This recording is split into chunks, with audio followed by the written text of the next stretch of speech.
Okay, so today we're diving into something pretty fascinating. Surah Al-Anfal. This is the 8th chapter of the Quran. And, you specifically asked us to take a look at it. And I think what's really interesting here is that you're really focused on extracting these like key life lessons from it. And it was revealed after a really important battle, the Battle of Badr in 624 AD. So I'm excited to kind of see what we can uncover here in terms of, kind of timeless wisdom. Yeah, absolutely. I think that's a great point. I mean, even the name Al-Anfal itself kind of hints at where this is all coming from, right? Yeah. Because it relates to spoils of war. It comes from that kind of immediate aftermath of this first major clash for the really early Muslim community.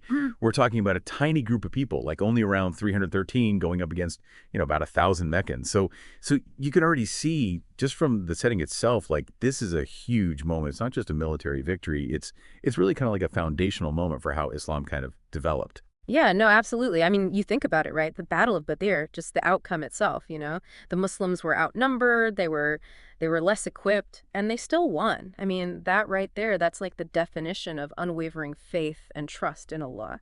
That concept of tawakkul, it just jumps right out at you. And it's amazing how throughout Surah Al-Anfal, it keeps coming back to that idea of divine support being like the central factor, right? Not just human strength or strategy. Yeah. It's like a reminder, I think, that navigating those really difficult moments in life requires that profound reliance on something bigger than yourself. And it's not just about the individual faith either. It's like Yeah. the Surah really strongly emphasizes that need for unity and solidarity among believers, Like, just picture that small group at Badr standing together facing those overwhelming odds. That, to me, that just showcases the power of being united, especially when things get tough. It really makes you think about how real strength, it's often not just about the numbers, right? It's about the quality of those bonds you build. Yeah. And that shared sense of purpose that you have with the people around you. Al-Anfal, I think it really suggests that putting effort into building strong, inclusive communities, that's vital for any group that wants to overcome challenges. So there's another thing I wanted to bring up. It seems like the Surah really underlines the importance of obedience to Allah and his messenger. But it's not presented as blind submission. It's more like actively seeking out and implementing divine guidance in everything you do in your everyday life. Yeah, and it kind of raises an interesting question. Like for you, how do you see this idea of responding to guidance playing out in your own life, like in your daily decisions, your long-term goals? It's about more than just following rules. It's about aligning your actions with something bigger, with a set of values that you believe in. Okay, so let's look at some specific verses here. Let's start with the very first verse. It deals with this idea of dividing the spoils of war, and it makes it very clear. Those spoils, they belong to Allah and his messenger. So right from the beginning, it's teaching us to put the well-being of the community first and to seek guidance when we have disagreements. It's so interesting how even when it's talking about something so tangible like resources, it immediately shifts the focus to these higher principles. Mm-hmm. Fearing Allah, building good relationships, it's like setting this powerful precedent for how we approach things. Right. And then in verses 2 through 4, it describes what a true believer is like.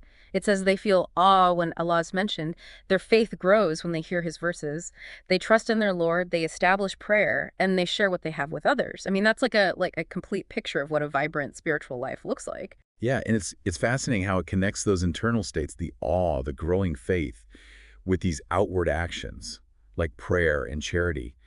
It shows that belief isn't just something you feel inside, it's something you actively live out. And then in verse 24, it urges believers to respond to Allah and the messenger, and it says doing that leads to true life.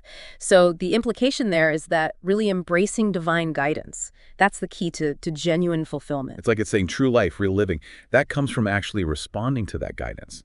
It highlights how powerful it can be to really engage deeply with your values and beliefs, how that can transform you. And then you have verse 61. This one says that if enemies are inclined towards peace, then believers should also be inclined towards peace and trust in Allah.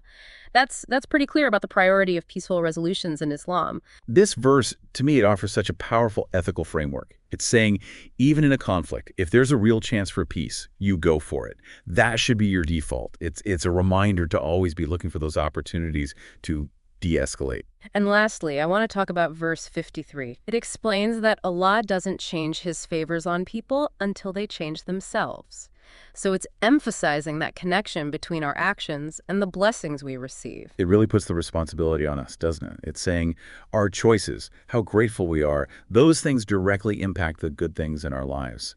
It encourages us to constantly be reflecting on ourselves on how we can improve. A lot of scholars see Surah Al-Anfal as giving us guidance on, how to grow spiritually, how to act in society, and what ethical principles to follow.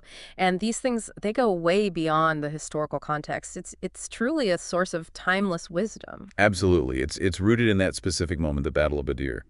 But those underlying principles like faith, unity, ethical behavior, seeking peace, those are still so relevant today. So to kind of bring it all together, Surah Al-Anfal, which came after this incredibly important victory, it gives us these lasting lessons on things like faith, unity, obedience, how to be resilient in tough times, how to act ethically, how to manage resources wisely, and the importance of pursuing peace.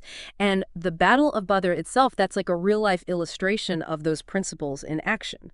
And I think, given that this surah really emphasizes seeking divine guidance when you're making decisions, how would you apply that to a challenge that you're personally facing right now? Well, I think Al-Anfal ultimately reminds us that true strength doesn't just come from material things, but from that connection with the divine and that sense of unity we have with each other. It encourages us to constantly be looking at our actions, striving to improve ourselves so that we can hold on to those blessings in our lives. I guess my question for you is, what part of this whole deep dive really resonated with you, and where do you think you might go from here with it? What else do you want to explore?